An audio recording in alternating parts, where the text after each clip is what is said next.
नमस्कार, गुलिस्तान न्यूज देख रहे हैं आप। मैं हूं आपके साथ हर्ष भारद्वाज। इस वक्त के बुलेटिन में आपका बहुत बहुत स्वागत है। खासकर बात करेंगे कई राज्यों की और राज्यों में क्या कुछ चल रहा है वो हाल बताएंगे, लेकिन सबसे पहले एक नजर सुर्खियों पर। सीएम धामी ने मेडिकल छात्रों को बड़ी सौगात दी है। सरकारी कॉलेजों में 2.5 लाख रुपए फीस घटा दी गई। सीएम धामी ने कैबिनेट में लिया है फीस घटाने का बड़ा फैसला, यानी कैबिनेट की मीटिंग हुई जिसमें बड़े फैसले लिए गए।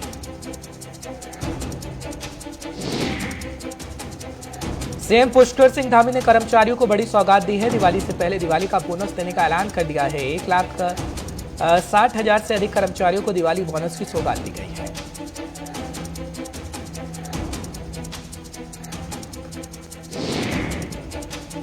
और देवभूमि में कोरोना की रफ्तार में बेहद कमी आ गई है। 24 घंटे में महज 9 संक्रमित मामले सामने आए हैं। 10 मरीज ठीक होकर घर भी पहुंचे हैं। सक्रिय मामलों की संख्या 140 के ऊपर पहुंची।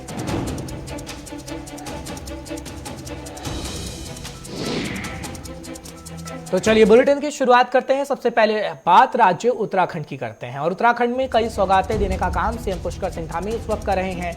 बड़ी जानकारी उस वक्त की आपको दे दें। सीएम धामी ने मेडिकल छात्रों को बड़ी सौगात देने का काम किया है। खासतौर पर सरकारी कॉलेजों में 2.5 लाख रुपए फीस को घटा दिया गया है। खबर इस वक्त की बड़ी आपको दे रहे हैं। सीएम धामी कैबिनेट ने फीस घटाने का फैसला किया है और ये कहा जा रहा है कि बच्चों का भविष्य खासतौर पर बेहतर हो सकेगा, क्योंकि खासतौर पर जो छात्र होते हैं उत्तराखंड के बाहर एडमिशन लेने के लिए जाते हैं, लेकिन अब ये फैसिलिटी उत्तराखंड के अंदर ही मिलेगी और मेडिकल जो छात्र होते हैं उनको बड़ी सौगात देने का काम सीएम पुष्कर सिंह धामी की तरफ से किया गया है। फिलहाल बड़ी खबर, बड़ी जानकारी आपको दे रहे हैं। सरकारी कॉलेजों में 2.5 लाख रुपए फीस को घटा दिया गया है। सीएम धामी कैबिनेट की तरफ से ये फैसला लिया गया, क्योंकि कल जब सीएम पुष्कर सिंह धामी देहरादून में बोल रहे थे तो ये कहा जा रहा था कि कैबिनेट की बैठक होगी जिसमें कई अहम फैसले लिए जाएंगे और ऐसा हुआ भी है। कैबिनेट की बैठक में कई अहम फैसले लिए गए हैं, जिसमें से एक फैसला ये है कि मेडिकल छात्रों को बड़ी सौगात देने का काम किया गया है और खासतौर पर ये जानकारी गुलिस्तान न्यूज आप तक पहुंचा रहा है। क्योंकि उत्तराखंड का जिक्र करते हैं तो उत्तराखंड में आगे आने वाले समय में चुनाव है और 2022 के अंदर चुनाव होंगे, लेकिन उससे पहले सभी पार्टी तैयारियां कर रही हैं। लेकिन सीएम पुष्कर सिंह धामी की तरफ से बड़ी सौगात देने का सिलसिला जारी है। धनराज गर्ग इस वक्त फोन लाइन पर हमारे साथ जुड़ रहे हैं। हमारे संवाददाता तमाम जानकारी आप तक पहुंचाने की पूरी कोशिश करेंगे। धनराज, क्या जानकारी आपके पास इस वक्त है, क्योंकि मेडिकल छात्रों को बड़ी सौगात देते हुए सीएम पुष्कर सिंह धामी नजर आ रहे हैं। कैबिनेट की बैठक हुई है, बड़ा फैसला लिया गया है। बिल्कुल, जिस तरीके से कल कैबिनेट की बैठक हुई है जिसमें मुख्यमंत्री पुष्कर सिंह धामी की अध्यक्षता में बैठक की गई है और एक बड़ा ही फैसला एक छात्रों के हित में लिया गया है, जिसमें साफ तौर पे आपको बता दें कि मेडिकल के जो छात्र थे, एमबीबीएस के छात्र, सरकारी स्कूल के जो छात्र हैं उनको कहीं ना कहीं एक बड़ी राहत दी गई है, क्योंकि उनकी फीस 4.5 लाख रुपए थी और उनकी काफी समय से मांग चल रही थी, जिसको लेकर वो धरना प्रदर्शन भी करते हुए नजर आ रहे थे। लेकिन अब मुख्यमंत्री पुष्कर सिंह धामी ने एक राहत देते हुए छात्रों को उनकी फीस को घटा दिया है और 2.5 लाख रुपए फीस कम कर दी गई है। तो कहीं ना कहीं इससे बड़ा एक फैसला यह माना जा सकता है, क्योंकि इससे काफी छात्रों को एक राहत मिलने की उम्मीद जगी है और जिस तरीके से कहीं ना कहीं जिस तरीके से ये राहत मिली है तो छात्रों को एक तरीके से कहा जा सकता है कि उत्तराखंड को अब नए डॉक्टर मिलने में कोई दिक्कत नहीं होगी। जी ठीक है, लेकिन आगे आने वाले समय में जब हम देखते हैं कि खास तौर पर मेडिकल छात्र दिल्ली का रुख करते हैं या फिर जहां पर उन्हें उम्मीद लगती है कि कम फीस है वहां जाते हैं, पर क्या अब उत्तराखंड में जब उन्हें सहूलियत मिल रही है तो क्या देखने को खास तौर पर मिलेगा कि छात्र उत्तराखंड में रहकर ही मेडिकल की पढ़ाई कर सकेंगे और अपनी सेवाएं भी आगे आने वाले समय में उत्तराखंड को दे सकेंगे?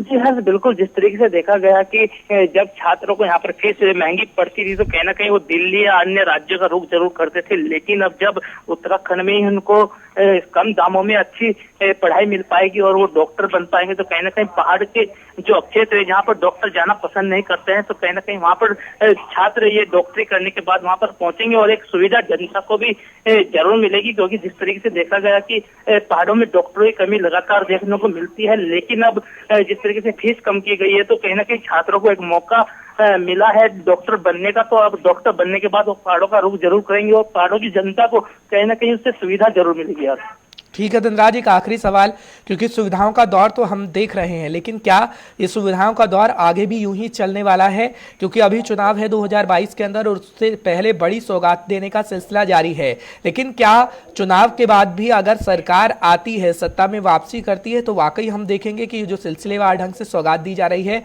उस पर अमल किया जाएगा?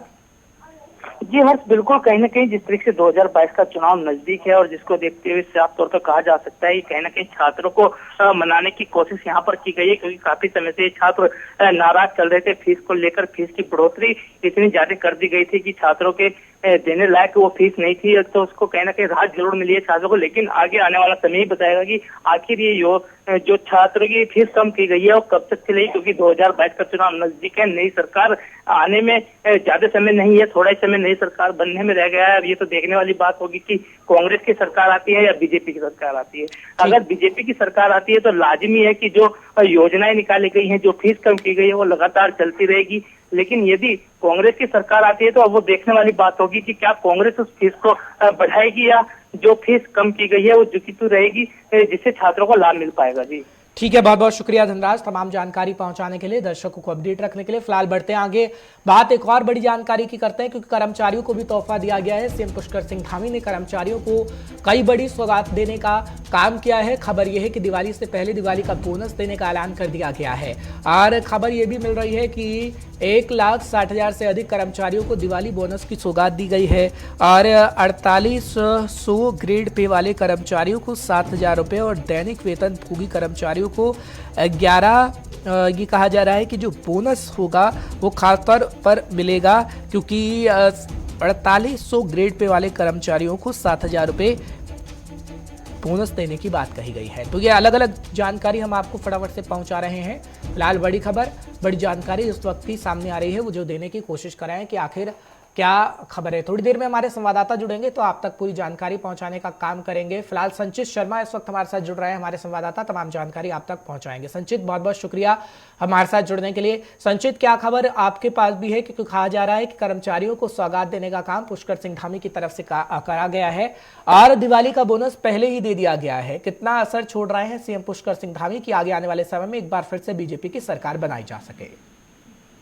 देखिए आज जिस तरीके से दिवाली बोनस की बात करें तो कर्मचारियों को दिवाली बोनस देने की बात पुष्कर सिंह धामी ने कही और कल कैबिनेट में कई जो अहम फैसले होने थे उन पे मोहर लग गई है। जैसे मेडिकल जो छात्र थे उनकी फीस को कम कर दिया गया और साथ ही साथ तमाम बड़े फैसले लिए गए। तो कहीं ना कहीं आप देखिए कि जो युवा वर्ग है, आप कर्मचारी वर्ग देखिए और भी वर्ग देखिए जिससे लगातार सरकार के खिलाफ आंदोलन चल रहा था, सरकार के खिलाफ वो बिगड़ चुके हुए थे। इसको लेकर के आप देखिए लगातार जो कैबिनेट हुई, कल कैबिनेट मोहर लगी है और तमाम तरीके के जो फैसले हैं उन पर मोहर लगा दी गई है जनता के हित में होने थे। क्योंकि तमाम जो पिछले जो पूर्व मुख्यमंत्री है उनके समय से पेंडिंग चल रहे थे, लेकिन उसके बाद अब देखिए उन पर मोहर लगा दी। और साथ ही साथ अगर बात करें कर्मचारियों को लेकर के तो उनको दिवाली बोनस देने के साथ ही साथ कर्मचारियों को मैनेज करने का भी काम किया गया है। लेकिन जिस तरीके से कर्मचारी नाराज चल रहे थे उसको लेकर के उन्हें दिवाली बोनस और बीच में आपने देखा ही कई कर्मचारी भत्ते को लेकर के भी थे, उनके भत्ते भी बढ़ाए गए। तो आप अंदाजा लगा सकते हैं कि धामी सरकार इस वक्त हर वर्ग को लेकर के कितनी सजग है और हर वर्ग को लेकर के आए दिन नए नए फैसले निकाल रही है, नए नए उनको सौगातें दे रही है। जिससे तो हर वर्ग की बात करें, युवा वर्ग की बात करें, कर्मचारी वर्ग की बात करें, सैन्य वर्ग की बात करें, ये सारे ही वर्ग अब पुष्कर सिंह धामी के फेवरेट बुक में नजर आते हैं। और साथ ही साथ पुष्कर सिंह धामी की जो फैन फॉलोइंग की बात करें उत्तराखंड के अंदर, वो भी इन फैसलों से बढ़ती हुई नजर आती है। ठीक है, लेकिन खास तौर पर जो कर्मचारियों के लिए कहा जा रहा है कि जो 4800 ग्रेड पे वाले कर्मचारी हैं 7,000 रुपये दिए जाएंगे और अन्य जो फैसले लिए जा रहे हैं, क्या आपको लगता है कि खासतौर पर कर्मचारियों के लिए, इससे पहले हम स्टूडेंट का जिक्र कर रहे थे, युवा वर्ग का जिक्र सीएम सीएम पुष्कर सिंह धामी की तरफ से किया गया है, लेकिन जो खास कर कैबिनेट की बैठक हो रही है उसमें बड़े फैसले लिए जा रहे हैं, क्या जमीनी स्तर पर इसे अमली जामा पहनाने का काम भी किया जाएगा? क्योंकि वादे दावे तो हर सरकार करती है, लेकिन वाकई अगर उसका लाभ लोगों को मिल जाएगा तो आगे आने वाले समय में लोगों को लाभ ही मिलेगा। देखिए बिल्कुल जो फैसले कैबिनेट में लिए गए, कल की कैबिनेट में जो फैसले लिए गए उसके बाद उनको जब मीडिया को बताया गया कि कैबिनेट में प्रस्तावित जो विषय थे इनको पास कर दिया गया, तो कहीं ना कहीं देखिए कर्मचारी वर्ग को भी उसमें लाया गया, कर्मचारियों के बारे में उसमें सोचा गया। साथ ही साथ एक बड़ा मुद्दा मेडिकल को लेकर के था, क्योंकि आप देखिए मेडिकल छात्र जो थे पूरे उत्तराखंड की अगर बात करें और पूरे तमाम अगर देश की बात करें, भारतवर्ष की अगर बात करें, तो किसी भी स्टेट के मेडिकल कॉलेज में सरकारी कॉलेज की इतनी फीस नहीं थी जितनी उत्तराखंड के अंदर थी। तो उसको लेकर के जो परेशानी जो मेडिकल छात्रों का एमबीबीएस करते हैं उनको आ रही थी, उसको लेकर के लगातार वो इस चीज के खिलाफ सरकार के सरकार का विरोध लगातार करते नजर आए। तो कहीं ना कहीं उसका नुकसान भी 2022 के चुनाव में सरकार को हो सकता था। तो इसी को लेकर के पूर्व में जो मुख्यमंत्री रहे, चाहे वो त्रिवेंद्र सिंह रावत हो चाहे वो तीरथ सिंह रावत हो, दोनों के ही कार्यकाल में उस चीज की सुनवाई नहीं हुई। तो कहीं ना कहीं बीजेपी सरकार से जो युवा वर्ग था थोड़ा नाराज चल रहा था, और तरीके उसके बाद युवा वर्ग को मैनेज करने का काम किया। और अब मेडिकल छात्रों को लेकर के जो फैसला लिया गया उससे आप अंदाजा लगा सकते हैं कि सरकार हर वर्ग को लेकर के साथ चलना चाहती है, क्योंकि धामी के ऊपर जो जिम्मेदारी की अगर बात करें 2022 के चुनाव की है, समय काफी कम है, धामी सरकार को भी बने हुए कभी कम समय हुआ है। साथ ही साथ आप देखिए जो फैसले उन्होंने अपने कम समय में लिए, 300 से ज्यादा फैसले उन्होंने ले चुके हैं। तो कहीं ना कहीं अंदाजा लगा सकते हैं कि सरकार जो जितनी जल्द से जल्द जो फैसले निकाली वो सारे ही जनता के जो हित के मुद्दे बीते 4.5 साल में पेंडिंग थे उसको लेकर के धामी सरकार काम कर रही है। तो धामी का जो काम करने का स्टाइल है उससे कहीं ना कहीं जनता तो खुश है ही है, लेकिन जिस तरीके से भारतीय जनता पार्टी के अंदर एंटी इनकम बेसिस का फैक्टर देखने के लिए मिल रहा था, उसको भी कहीं ना कहीं पुष्कर सिंह धामी ने मैनेज किया है। और आप देखिए इसका फायदा डायरेक्ट जो 2022 के चुनाव होने उसमें जनता को भी मिलेगा, और धामी सरकार तो इसका फायदा लेगी। ठीक है संचित खैर, ये तो वक्त ही बता पाएगा 2022 के अंदर कितना फायदा मिलेगा। बहुत बहुत शुक्रिया तमाम जानकारी पहुंचाने के लिए। फिलहाल बढ़ते आगे और सीएम पुष्कर सिंह धामी का ही जिक्र करते हैं, क्योंकि उत्तराखंड में बेरोजगार लोगों को रोजगार मिलेगा। ये खबर है 764 करोड़ के औद्योगिक पूंजी निवेश को सरकार ने मंजूरी दे दी है। 3000 से ज्यादा लोगों को रोजगार मिलेगा। उद्यमियों की समस्याओं का त्वरित निपटारा हो, सीएम धामी की तरफ से ये कहा गया है। फिलहाल आपको बड़ी खबर, बड़ी जानकारी दे रहे हैं, क्योंकि रोजगार को लेकर ये खबर है। क्योंकि अगर बात कांग्रेस की करें तो रोजगार गारंटी की बात कांग्रेस भी कर रही है, आम आदमी पार्टी भी कर रही है, लेकिन सीएम पुष्कर सिंह धामी ने पहले ही दांव खेल दिया है। और उत्तराखंड बेरोजगार लोगों को रोजगार मिलेगा, जो उत्तराखंड के अंदर लोग रहते हैं खासकर, क्योंकि ये कहा जा रहा है कि 764 करोड़ के औद्योगिक पूंजी निवेश को सरकार ने कैबिनेट बैठक के दौरान मंजूरी दे दी है। और खबर इस वक्त की बड़ी आपको बताने की कोशिश कर रहे हैं कि किस तरीके से सीएम पुष्कर सिंह धामी बड़े फैसले ले रहे हैं। और कैबिनेट की बैठक में जब बड़े फैसले लिए जा रहे हैं तो कहीं ना कहीं लोगों में ये विश्वास जताने की कोशिश की जा रही है कि बीजेपी काम कर रही है, आगे आने वाले समय में और काम करेगी, विकास करेगी और विकास की ओर उत्तराखंड को ले जाएगी, ये बीजेपी बताने की कोशिश कर रही है। फिलहाल आपको जानकारी इस वक्त की बड़ी उत्तराखंड से दे रहे हैं कि किस तरीके से 764 करोड़ के औद्योगिक पूंजी निवेश को सरकार से मंजूरी मिल गई है, यानी कैबिनेट से मंजूरी मिल गई है। और बेरोजगार लोगों को रोजगार का तोहफा दे रही है सीएम पुष्कर सिंह धामी की सरकार। फिलहाल बड़ी खबर, बड़ी जानकारी आप तक पहुंचा रहे हैं इस वक्त की खबर क्या है। और जानकारी जो इस वक्त मिल रही है वो खास तौर पर यही है कि जो लाभ है ये खास तौर पर 3000 से ज़्यादा लोगों को मिल पाएगा, और 3000 से ज़्यादा लोगों को रोजगार भी मिल पाएगा, क्योंकि निवेश को सरकार ने मंजूरी दे दी है। और ये निवेश 764 करोड़ का बताया जाता है। फिलहाल बड़ी खबर, बड़ी जानकारी आप तक पहुंचा रहे हैं। फिलहाल एक और बड़ी खबर आपको फटाफट से देते हैं। उत्तराखंड स्वास्थ्य विभाग ने भी एक बड़ा फैसला ले लिया है। वो फैसला क्या है वो भी आपके टीवी स्क्रीन पर है। सभी सरकारी अस्पतालों में निःशुल्क दवाइयां मिल सकेंगी। और खबर ये भी मिल रही है कि स्वास्थ्य मंत्री ने स्वास्थ्य विभाग राष्ट्रीय स्वास्थ्य मिशन की समीक्षा की है। खबर इस वक्त की आपको बड़ी दे रहे हैं। खासतौर पर स्वास्थ्य मंत्री ने अधिकारियों को जमकर फटकार भी लगाई है। खबर इस वक्त की बड़ी है, बड़ी जानकारी दे रहे हैं। उत्तराखंड स्वास्थ्य विभाग ने एक बड़ा फैसला लिया है और सभी सरकारी अस्पतालों में, जो सरकारी अस्पताल होते हैं उसमें निःशुल्क दवाइयां मिल सकेंगी खास तौर पर। और स्वास्थ्य मंत्री ने अधिकारियों को जमकर फटकार भी लगाने का काम किया है, क्योंकि निःशुल्क दवाइयां मिल सकेंगी और अधिकारियों को फटकार भी लगाई गई है। बड़ी जानकारी, बड़ी खबर इस वक्त की आपको दे रहे हैं। फिलहाल एक और बड़ी जानकारी मिल रही है वो उत्तराखंड से आपको देते हैं। हरीश रावत लगातार कटाक्ष कर रहे हैं, तो उत्तराखंड में चुनाव से पहले चुनावी हलचल तेज हो गई है। हरीश रावत ने बड़ा ऐलान किया है, कांग्रेस सत्ता में आती है तो 2 साल के भीतर नए जिले का ऐलान कर दिया जाएगा। बीजेपी सरकार नए जिलों के मसले पर कोई निर्णय नहीं ले पा रही है। फिलहाल बड़ी खबर आपको दे रहे हैं, क्योंकि हरीश रावत की तरफ से लगातार सरकार पर कटाक्ष करने का काम किया जा रहा है। और ये कहा जा रहा है कि बीजेपी ने जो नए जिले बनाने की बात कही थी वो बीजेपी नहीं कर पाई है। फिलहाल हरीश रावत इस वक्त एक्शन में नजर आ रहे हैं। हरीश रावत की तरफ से बड़ी बातें कही जा रही हैं, क्योंकि हरीश रावत कल ही केदारनाथ पहुंचे और वहां पर आशीर्वाद लिया गया बाबा का, और कह रहे हैं कि सत्ता में कांग्रेस की वापसी जल्द से जल्द हो पाएगी। फिलहाल कांग्रेस का जिक्र करते हैं तो कांग्रेस पूरी उत्तराखंड में जद्दोजहद कर रही है। बीजेपी सरकार नए जिलों के मसले पर कोई निर्णय नहीं ले पा रही है। ये हरीश रावत की तरफ से, जो पूर्व मुख्यमंत्री उत्तराखंड के रहे हैं, उनकी तरफ से कहा गया है। फिलहाल बड़ी खबर, बड़ी जानकारी आपको देने की कोशिश कर रहे हैं और खबर इस वक्त की बड़ी दे रहे हैं। फिलहाल बढ़ते आगे बात डेंगू के कहर की करते हैं कि दिल्ली से उत्तराखंड तक डेंगू का कहर देखने को मिल रहा है। देवभूमि में डेंगू का कहर इस वक्त भी जारी है। खासतौर पर बड़ी जानकारी आपको दे रहे हैं, हरिद्वार में डेंगू के 73 नए मरीज सामने आ गए हैं और जिले में बढ़कर संख्या 343 की हो गई है पीड़ितों की। ये खबर इस वक्त की आपको पहुंचा रहे हैं। स्वास्थ्य विभाग में हड़कंप मच गया है। बड़ी खबर, बड़ी जानकारी इस वक्त की आपको पहुंचाने की कोशिश कर रहे हैं क्योंकि देवभूमि में डेंगू का कहर देखने को मिल रहा है और डेंगू का डंक कहीं ना कहीं लोगों को परेशान कर रहा है। बात अगर उत्तराखंड की करें तो उत्तराखंड के अंदर संख्या आपको बता रहे हैं हरिद्वार के अंदर सिर्फ, क्योंकि हरिद्वार के अंदर डेंगू के 73 और नए मरीज सामने आ गए हैं और जिले में संख्या 343 की पहुंच गई है। जो पीड़ितों की संख्या है वो 343 की पहुंची है।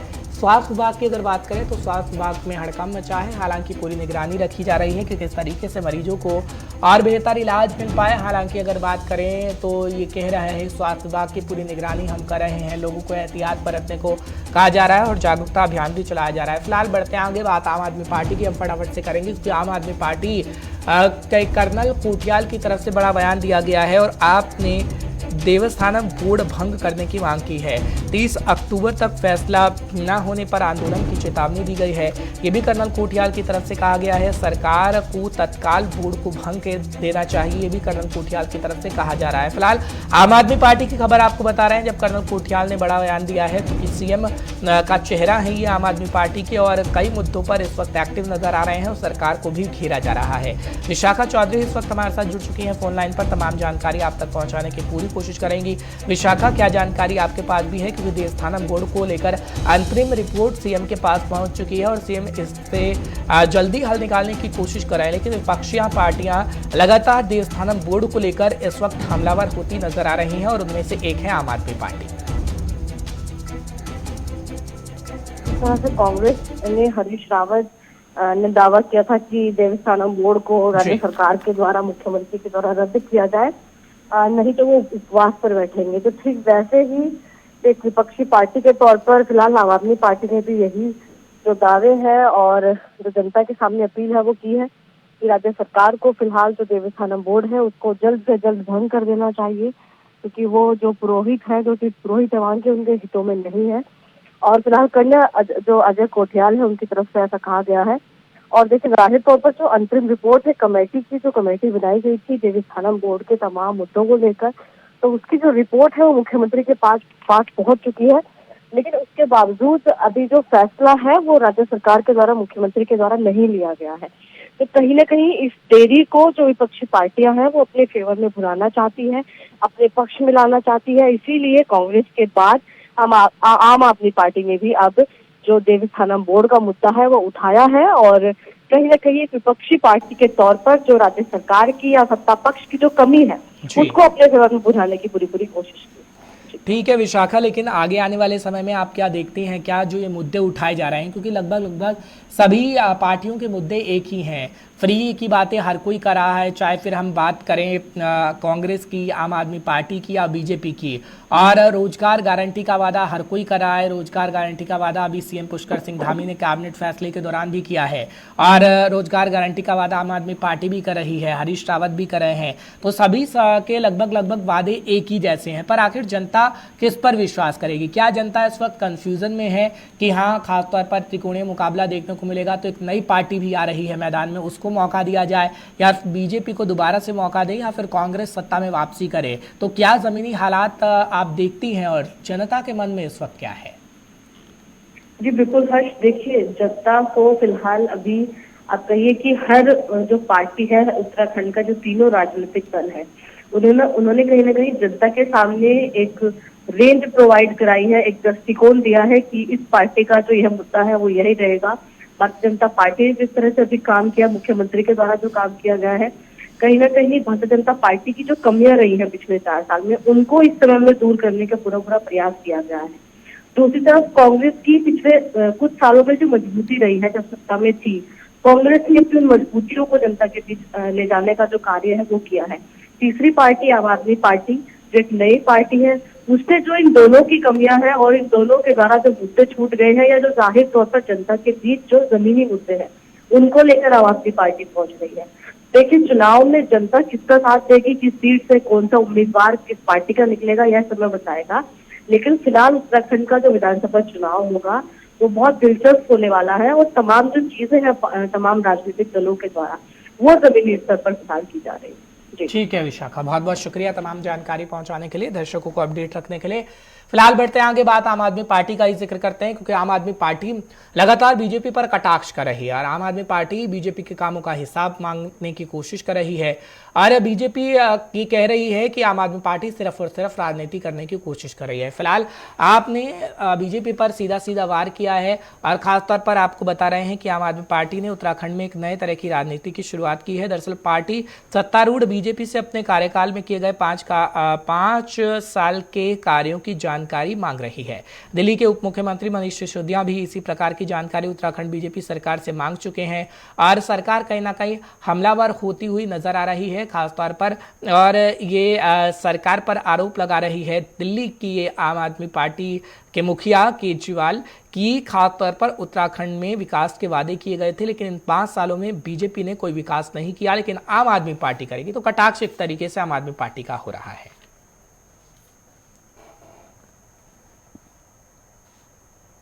चलिए बात सीएम योगी आदित्यनाथ की करते हैं, यानी उत्तर प्रदेश की करते हैं और खबर आपको बताते हैं क्योंकि दिवाली नजदीक है और ये कहा जा रहा है कि राज्य सरकार ने मलिन बस्तियों में रहने वालों को दीपावली का तोहफा दिया है। सरकारी और जो बस्तियां होती हैं मलिन बस्तियां, उनमें खासतर तौर पर रहने वाले लोगों के लिए कहा जा रहा है कि मल्टी स्टोरी भवन बनाकर उन्हें पक्के मकान दिए जाएंगे। इस मकान का आवंटन 1000 रुपये नाम मात्र का शुल्क लेकर ही किया जाएगा। मुख्यमंत्री योगी आदित्यनाथ ने कैबिनेट की 22 सर्कुलेशन में इस प्रस्ताव को मंजूरी दी है। मुख्यमंत्री ने इसके लिए नगर विकास विभाग के प्रस्ताव को भी सामने रखा। उत्तर प्रदेश में ये कहा जा रहा है कि पुनर्विकास नीति 2021 को मंजूरी दे दी गई है और प्रदेश के शहरी क्षेत्रों में मलिन बस्तियों में लोग झोपड़ी डालकर जो रहने को मजबूर थे, अब ऐसा नहीं हो पाएगा और खास तौर पर उत्तर प्रदेश की सरकार इस जद्दोजहद में लगी है कि सभी के पास अपना पक्का मकान हो, क्योंकि आपने पिछले दिनों देखा था जब प्रधानमंत्री नरेंद्र मोदी की तरफ से भी उत्तर प्रदेश के अंदर पहुंचा गया था तो वो कह रहे थे कि हर एक वर्ग को लाभ मिलना चाहिए और घर का सपना भी कहीं ना कहीं उत्तर प्रदेश में लोगों का पूरा हो रहा है, क्योंकि जब पहुंचा गया था उत्तर प्रदेश में तो खासतौर पर चाबियां घरों की सौंपी गई थी जब घर पक्के बना दिए गए थे। फिलहाल उत्तर प्रदेश से बड़ी जानकारी है। बढ़ते हैं आगे, बात पंजाब की फटाफट से करते हैं। पंजाब से एक जानकारी आ रही है, दिल्ली के मुख्यमंत्री अरविंद केजरीवाल के पंजाब दौरे का दूसरा दिन है। खबर बड़ी आपको दे रहे हैं, खासतौर पर आज भटिंडा में उद्योगपतियों और लोकल ट्रेडर से मुलाकात करते हुए नजर आएंगे और बड़ी खबर यह भी है कि कारोबारियों की मुश्किल पर चिंतन करेंगे सीएम अरविंद केजरीवाल। खबर इस वक्त की बड़ी आपको दे रहे हैं, कल मानेसर में किसानों के साथ संवाद करते हुए अरविंद केजरीवाल नजर आए थे, लेकिन आज कारोबारियों और उद्योगपतियों से मुलाकात की जाएगी। बड़ी खबर, बड़ी जानकारी आपको दे रहे हैं पंजाब से, क्योंकि पंजाब के दौरे पर इस वक्त केजरीवाल है। नवदीप छाबड़ा इस वक्त हमारे साथ जुड़ रहे हैं, हमारे सीनियर साथी हैं, पंजाब से रीजनल हेड है। नवदीप, बहुत बहुत शुक्रिया हमारे साथ जुड़ने के लिए। नवदीप, आज कारोबारियों से मुलाकात की जाएगी, इससे पहले किसानों के साथ संवाद हमने देखा है, लेकिन किसान भी अभी असमंजस की स्थिति में है कि कौन सी सरकार उनके लिए काम करे, क्योंकि कैप्टन अमरिंदर सिंह ने भी काफी भरोसा जताने की कोशिश की थी, लेकिन अब वो पूर्व मुख्यमंत्री हो चुके हैं और किसानों पर भरोसा जताने की कोशिश चरणजीत सिंह चन्नी साहब भी कर रहे हैं, लेकिन अरविंद केजरीवाल का भी दांव इस वक्त देखने को मिल रहा है पंजाब के अंदर। देखिए, आज बिल्कुल पंजाब के अंदर अरविंद केजरीवाल लगातार, चाहे वो किसान हो या फिर व्यापारी, छोटे ट्रेडर, आम दुकानदार, लगातार वो अपने जो दौरे कर रहे हैं पंजाब से और उन दौरों के दौरान अपना वो संवाद इन लोगों के साथ जरूर कर रहे हैं और एक संदेश देने का प्रयास किया जा रहा है कि अगर उनकी सरकार सत्ता में आती है, अगर आम आदमी पार्टी को मौका मिलता है, तो जो उनकी एक तरह की प्रॉब्लम है जिनको आज तक बाकी सरकारों ने एड्रेस नहीं किया है या फिर उन मुद्दों को लेकर यहाँ पर लेट लतीफी अक्सर देखने को मिलती है, उन मुद्दों का समाधान, उन मुश्किलों का समाधान समय रहते जो है वो किया जाएगा। तो आप देखिए कि इससे पहले जलंधर लुधियाना में व्यापारियों से मिले, आज बठिंडा में ट्रेडर्स और व्यापारियों के साथ वो मुलाकात करने जा रहे हैं। तो ट्रेडर्स की जो मुश्किलें हैं, जो आसान ट्रेड नहीं है, बिजली की समस्या है, टैक्स को लेकर दिखते हैं, क्लियरेंस को लेकर दिखते आती है, एनओसी को लेकर दिखते हैं, अफसरशाही जो परेशान करती है, तो ये तमाम ऐसी चीजें हैं जिसको लेकर कहीं ना कहीं अरविंद केजरीवाल एक बिल्कुल, कहीं ना कहीं आम आदमी पार्टी कोशिश कर रही है। नवदीप, बहुत बहुत शुक्रिया। फिलहाल पंजाब से एक और जानकारी मिल रही है और खबर इस वक्त की बड़ी अपने दर्शकों को दे दें। मुख्यमंत्री ने फतेहगढ़ साहिब के सर्वपक्षीय विकास के लिए 10 करोड़ रुपए का पैकेज दिया है। फतेहगढ़ साहिब मोरिंडा सड़क का नाम माता गुजरी जी के नाम पर रखा गया है। पंजाब में माफिया राज के दिन खत्म होंगे, चरणजीत सिंह चन्नी की तरफ से कहा गया है। और चमकौर साहिब थीम पार्क का उद्घाटन 15 नवंबर को करेंगे सीएम, ये भी जानकारी इस वक्त आ रही है। तो पंजाब से आपको बड़ी खबर देने की कोशिश कर रहे थे। फिलहाल फिर आपके सामने हाजिर होंगे। फिलहाल एक ब्रेक लेना होगा, ब्रेक के उस पार खबरों का सिलसिला जारी रहेगा। आप देखते रहिए गुलिस्तान।